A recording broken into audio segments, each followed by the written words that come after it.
Bonjour, mon nom est Francis Hubert. Les témoins de Jéhovah aiment à citer le texte de Colossiens au chapitre 1, verset 15, pour prouver que Jésus n'est qu'une créature parmi les autres de la création.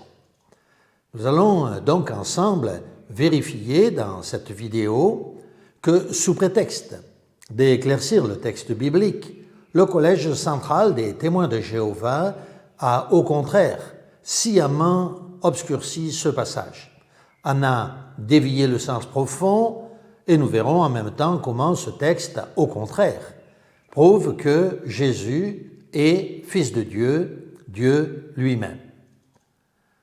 Voyons donc ce qu'il en est.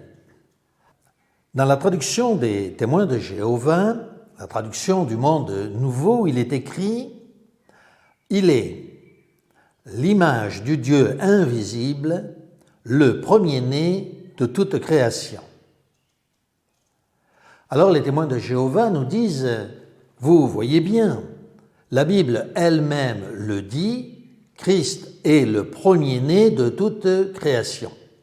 Il est donc sous-entendu que le Christ est inclus dans cette création, puisqu'il en est le premier-né. Il est, par conséquent, une créature.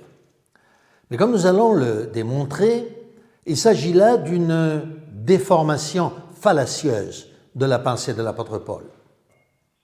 Le texte grec dit clairement, en effet, « Os estin eikon tu teu tu aora tu prototokos passes kiseos » c'est-à-dire, il est l'image du Dieu invisible, le premier-né de toute la création. Ici, le Saint-Esprit, par la bouche de Paul, annonce simplement, comme nous le voyons aussi dans le Proverbe au chapitre 8, que le Christ a été engendré avant la création, et non pas au début ou au commencement de la création. Il est non pas le premier-né des créatures, mais le premier-né de la création. D'ailleurs, la preuve nous en est aussi donnée dans le verset 16 qui suit de cette même lettre de Paul aux Colossiens. En effet, ce verset 16 affirme « Parce que c'est par son moyen », alors je le lis bien sûr dans la traduction des témoins de Jéhovah, « parce que c'est par son moyen que toutes les autres choses ont été créées dans le ciel et sur la terre, les visibles et les invisibles, que ce soit trône ou seigneurie ou gouvernement ou pouvoir. Toutes les autres choses ont été créées par son intermédiaire et pour lui. » Mais par contre, le texte grec nous dit ceci. « Oti en auto ekiste ta panta en tis uranis kai epites ges ta orata kai ta aorata eit oroni eit kiritontes eit archai eit exousiai ta panta di otu kai es oton ek tistai. »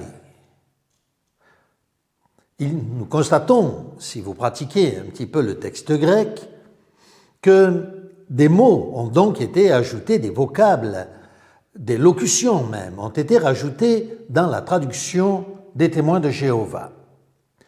Nous devons donc enlever les termes qui ont été rajoutés dans le texte. Vous pouvez les voir apparaître en rouge à l'écran. Nous allons enlever donc les termes qui ne sont pas dans le texte grec, à savoir, par son moyen, les autres, dans les autres choses, toutes les autres choses, les autres, le mot autre à nouveau, et encore par son intermédiaire, son intermédiaire. Tous ces mots, si vous faites référence au grec, n'apparaissent pas dans le texte grec. Ils ont été mis là, soi-disant, pour éclairer le lecteur, c'est un rajout. Nous rappelons au passage que le livre de la Révélation nous dit que si quelqu'un rajoute un mot à la traduction littérale, il est passible de la GL. Alors nous reprenons donc ce texte maintenant que nous avons enlevé les mots supplémentaires ou rajoutés et nous obtenons donc le texte original qui nous dit « Car par lui ont été créées toutes choses qui sont dans les cieux. » Je ne sais pas si vous percevez la différence. Nous reprenons la lecture de ce texte. Par lui ont été créées toutes choses qui sont dans les cieux, c'est-à-dire par lui ont été créées toutes les choses qui sont dans l'univers et sur la terre, les visibles et les invisibles, nous dit le texte, c'est-à-dire donc les anges, les trônes, les dignités, les dominations, les autorités.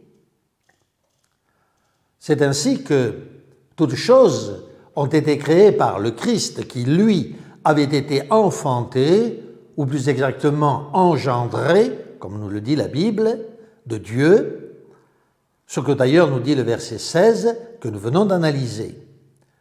Le Christ n'est donc pas compris dans la création, mais la création est comprise en lui. Pour bien comprendre, c'est une chose de dire que l'Europe est incluse dans la France et une autre de dire que la France est incluse dans l'Europe.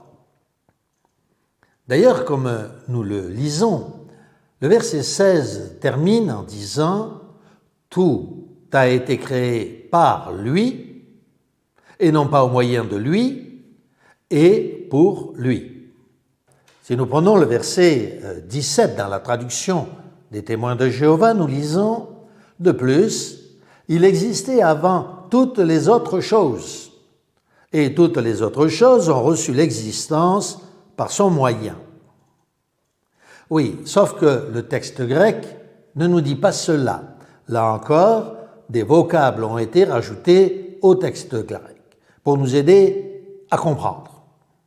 Le texte grec nous dit « Kai otos estin pro panton kai ta panta en auto sines tekem. » Si nous enlevons là encore les termes qui ont été rajoutés dans la traduction du Monde Nouveau, c'est-à-dire les vocables les autres, encore les autres pour les autres choses, ou encore par son moyen, nous obtenons le texte original qui nous dit « Il, c'est-à-dire Jésus, est avant toute chose et toute chose subsiste en lui. Non pas par son moyen, mais subsiste en lui, c'est-à-dire à l'intérieur de lui. Il est, nous dit le texte, avant toute chose, c'est-à-dire qu'il est avant toute la création, et toute chose subsiste en lui, donc la création est comprise en Christ, et non pas Christ est compris dans la création. Si nous continuons notre lecture, toujours dans la traduction des Témoins de Jéhovah, le verset 19 nous dit « Parce que Dieu a trouvé bon de faire habiter en lui toute plénitude. » Mais le grec nous dit « Oti en auto eudo kesen panto pleroma kati kesai. » Autrement dit, Dieu a voulu que toute la plénitude habite en lui. Ce vocable est important parce que c'est la plénitude, autrement dit la plénitude de tout l'univers, de toute chose qui habite en Jésus-Christ. Et non pas Jésus-Christ habite dans la plénitude de l'univers. Ainsi que nous le voyons, le Christ n'est pas une créature. Il n'est même pas la première créature de la création. Lui, qui fut enfanté par Dieu avant l'origine de la création, a né donc le Créateur. Il est le Créateur des anges, des archanges, des étoiles, du ciel, de la terre. Comme nous venons de le lire dans le texte originel, toute la création habite en lui. Elle fut créée par lui et pour lui. Il en est donc le Créateur. S'il est le Créateur de toute la création, il est par conséquent aussi notre Créateur. Conclusion. La question est maintenant de savoir si nous devons adorer notre Créateur. En ce qui concerne les anges, il est écrit que c'est Dieu qui leur ordonne formellement, selon ce qui est écrit, écoutons bien, que tous les anges de Dieu l'adorent, parlant bien sûr de Jésus-Christ. Dieu ordonne aux anges d'adorer notre Christ, notre Créateur, selon ce qui est dit dans Hébreux au chapitre 1, verset 6.